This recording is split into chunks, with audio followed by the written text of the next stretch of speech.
मैं मौजूद हूँ गोरखपुर के वार्ड नंबर 37 में। और जैसा कि आप लोगों को पता है, इस समय नगर निगम का चुनाव बड़े जोरों शोरों पे है। सारे प्रत्याशी और सारी पार्टियां कहीं ना कहीं अपनी दावेदारी लगा रही हैं, हर स्तर से लगा रही हैं, चाहे वो भारतीय जनता पार्टी हो, समाजवादी पार्टी हो, बहुजन पार्टी हो, कांग्रेस या कोई भी पार्टी हो। बहुत निर्दलीय चुनाव भी लड़ रहे हैं पार्षदी का। ऐसे में आज हमारी मुलाकात हुई है युवा नेता और समाजवादी पार्टी के वरिष्ठ नेता कपिल मुनि यादव जी से, जो वार्ड नंबर 37 से पार्षद पद की तैयारी कर रहे हैं समाजवादी के सिंबल पे। इस समय निर्तमान राष्ट्रीय सचिव हैं समाजवादी युवजन सभा के गोरखपुर के, उत्तर प्रदेश के, जो माननीय मुख्यमंत्री जी का योगी आदित्यनाथ जी का अपना शहर है, अपना गृह जनपद है, वहाँ से पार्षदी की तैयारी कर रहे हैं। हमारी बहुत सारी बातें होंगी नेता से, कुछ चुनावी मुद्दों को लेकर, कुछ विकास को लेकर, कुछ पिछड़े एरिया को लेकर, कुछ इनकी सोच के लेकर। आप बने रहिए पब्लिक लाइव न्यूज़ के साथ। धन्यवाद सर हमारे चैनल से जुड़ने के लिए। आपको और आपकी पूरी टीम को बहुत बहुत धन्यवाद। सर, आप एक वरिष्ठ नेता हैं, बहुत सारे सवाल तो मैं नहीं करूंगा। एक अपरिपक्व व्यक्ति जो है सारे सवालों का जवाब नहीं दे पाता है।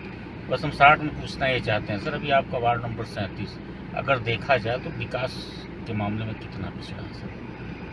देखिए, सबसे पहले तो मैं उत्तर प्रदेश शासन को, माननीय मुख्यमंत्री जी को इस बात के लिए धन्यवाद दूंगा कि उन्होंने समाजवादी पार्टी के राष्ट्रीय अध्यक्ष आदरणीय अखिलेश यादव और उत्तर प्रदेश के पूर्व मुख्यमंत्री आदरणीय अखिलेश यादव जी ने जो सपना गोरखपुर के विकास को लेकर सजोया था कि 2017 के बाद विधानसभा इलेक्शन के बाद से ही उनकी मनसा थी समाजवादी पार्टी कि इन 32 गांवों को विस्तारित करके इलेक्शन करा दिए जाए नगर निगम के। लेकिन मुझे लगता है जब सरकार समाजवादी पार्टी की पुनः नहीं बन पाई, भारतीय जनता पार्टी की सरकार बन गई, तो मुझे उम्मीद थी कि 2017 के चुनाव में ही इन 32 गांवों को नगर निगम के विस्तार में शामिल कर लिया जाएगा। लेकिन मुझे लगता है कि भारतीय जनता पार्टी की तैयारी नहीं रही होगी, लेकिन फिर भी वो 2022 में है, देर आए दुरुस्त आए, इसके लिए माननीय मुख्यमंत्री जी को बहुत बहुत धन्यवाद।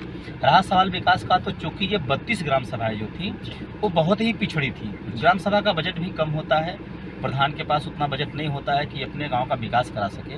और जो हमारी ग्राम सभा है हमारा जो मोहल्ला नया वार्ड नंबर, इसमें 4 ग्राम सभाएं आती हैं। बलोरिया ग्राम सभा है जिसमें मनहट का एक टोला होता है, कजाकपुर एक अलग ग्राम सभा है, बड़ी ग्राम सभा है, सिंदुली बंदी में ग्राम सभा है। तो ये बहुत बड़ा वार्ड बना दिया गया है।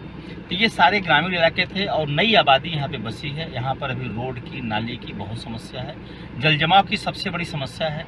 और जल जमाव की जो समस्या है, मेरा ये मानना है कि सिर्फ एक वार्ड से नहीं, बहुत से साथी कहते पाए गए कि हम पार्षद चुने जाते हैं, सेवा का मौका मिलता है तो हम यहाँ जल जमाव की समस्या पे सबसे पहले काम करेंगे, एक काम करें। लेकिन मेरा ये मानना है कि सिर्फ भलवरिया वार्ड की जल जमाव की समस्या नहीं, भलवरिया के सटे जो वार्ड है वो बड़गों है, रामपुर है, सिमरा देवी प्रसाद है, ये 8-10 गाँव जिधर शामिल किए गए हैं जहाँ 4 वार्ड बने हैं।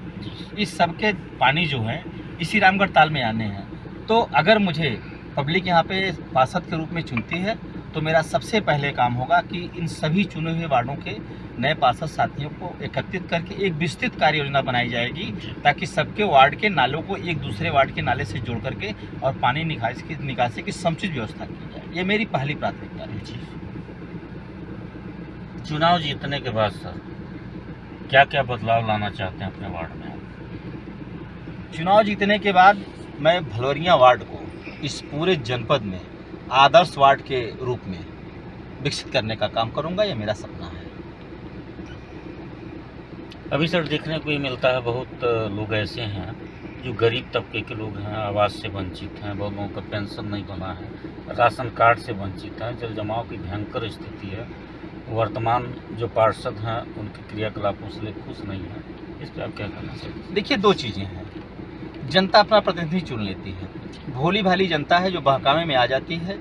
एक दिन के लालच में वो भूल जाती है कि हम जिसे 5 साल के लिए अपने रोड, नाली, शौचालय, मकान या तमाम विकास की जिम्मेदारियों का जो इसको हम टेंडर देने जा रहे हैं, वह दारू और मुर्गे और के नशे में आ जाती है और अपना प्रतिनिधि चुनने से चूक जाती है। मेरा ये अपील है कि ऐसे प्रतिनिधि को चुनिए जो आपकी समस्या को लेकर के अधिकारियों के टेबल तक जाए। और जब तक कोई एक ऐसा प्रतिनिधि जो परिपक्व नहीं रहेगा, अगर ऐसे आप जात पात पे चुन लेंगे, पार्टी बेस पे चुन लेंगे, तो निश्चित तौर प्रत्याशी आपने चुन लिया है, आपका अपना पार्षद, जिसे जानकारी नहीं अधिकारियों से कैसे बात करते हैं, अधिकारियों से कैसे काम निकालते हैं, तो जनता वहाँ ठग जाती है। मैं जनता से यही अपील करना चाहूँगा कि ऐसे प्रत्याशियों को दूर रखें, और जो व्यक्ति 24 घंटे आपके बीच में रहने का काम करता हो, वह किसी भी पार्टी से आता हो, अगर वाकई में उसके अंदर सेवा करने की भावना है और विगत कई वर्षों से आप उसे देख रहे हैं कि सेवा करने का जज्बा इसके अंदर है, इसके अंदर तरीका है, उसको चुने तो निश्चित तौर पे उस वार्ड का विकास होने से कोई रोक नहीं पाएगा। बड़ी अच्छी बात है करी सर आपने। और एक मैं आपसे पर्सनल आपके पार्टी से जुड़े हुए सवाल को करना चाहता हूँ, इसका इस मुद्दे से कोई मतलब नहीं है जी, और न पार्षदी से कोई मतलब है। इस समय जो वर्तमान में सर समाजवादी पार्टी में जो एक बहुत बड़ी अप्रिय घटना हुई है, स्वर्गीय मुलायम सिंह यादव जो धरतीपुत्र के नाम से जाने जाते थे, उनके संघर्षों की कहानी बड़ी लंबी है, एक किताब लिखी जा सकती है, उनसे बहुत सारे लोग कुछ सीख भी सकते हैं। इस समय सर समाजवादी पार्टी की क्या स्थिति है? अब देखिए, समाजवादी पार्टी ने जिस योद्धा को खोया है, समाजवाद के एक युग का अंत हुआ है, ऐसे युग का अंत हुआ है जिसकी भरपाई करना मुश्किल है। माननीय नेताजी इस युग में एक अवतारी पुरुष के रूप में जन्म लिए थे, जो दलितों, पिछड़ों, शोषित, वंचितों को उनका हक दिलाने के लिए उनका पूरा जीवन समर्पित रहा है, और समाजवादी पार्टी उस गम में डूबी थी, ये सच है, और उनकी भरपाई करना मुश्किल है। लेकिन हम माननीय नेताजी के बताए गए सिद्धांतों पे उनसे जो कुछ सीखने को मिला है, चूँकि हम लोग बहुत करीब रहे हैं, हम लोग बहुत सौभाग्यशाली हैं कि ऐसे नेता के सानिध्य में काम करने का मौका मिला, उनके विचारों पे चलने का मौका मिला, और नौजवान जो उनको नहीं देख पाए, नहीं सुन पाए, उनसे भी मेरा अनुरोध है कि नेताजी को पढ़ें, नेताजी को सुने, और समाजवादी रास्ते पे चल के ही इस देश का विकास हो सकता है। तो हम लोग भी नेताजी के बताए गए रास्ते पे चल करके इस देश का, इस समाज का भला करने का काम करेंगे।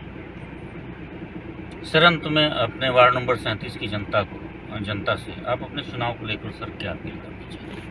मैं आपके चैनल के माध्यम से वार्ड नंबर 37 भलौरिया की सम्मानित और देतुल जनता से ये अपील करना चाहूँगा कि अपना वोट देते समय इस बात का, लोग भी इस मैदान में हैं, वह पार्टी ना देखें, जाति ना देखें, धर्म ना देखें, वह देखें कि उस प्रत्याशी की योग्यता क्या है, क्या वाकई में उसके अंदर नेतृत्व करने की क्षमता है। नेता का मतलब होता है नेतृत्व करना, राजनीति का मतलब होता है कि आप जहां से प्रतिनिधित्व करना चाहते हैं उस क्षेत्र की जनता की विकास के लिए नीतियों का निर्धारण करना।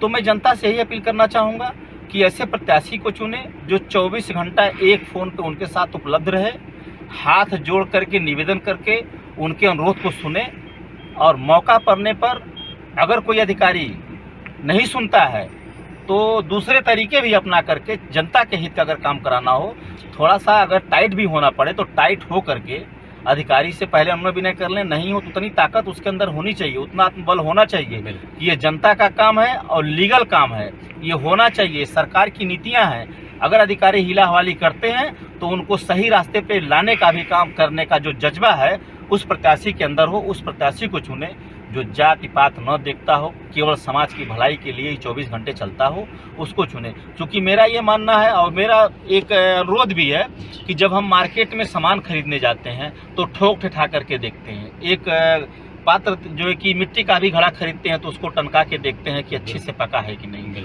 तो अपना प्रतिनिधि चुनते समय ये देख लें कि ये कितने दिनों से राजनीति में है। क्योंकि मैं व्यक्तिगत रूप से बता दूं, मेरा ये चौथा चुनाव है।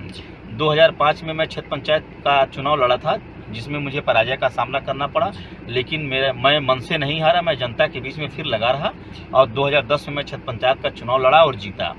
2015 में मैं चुनाव प्रधानी का लड़ा तो मैं हारा।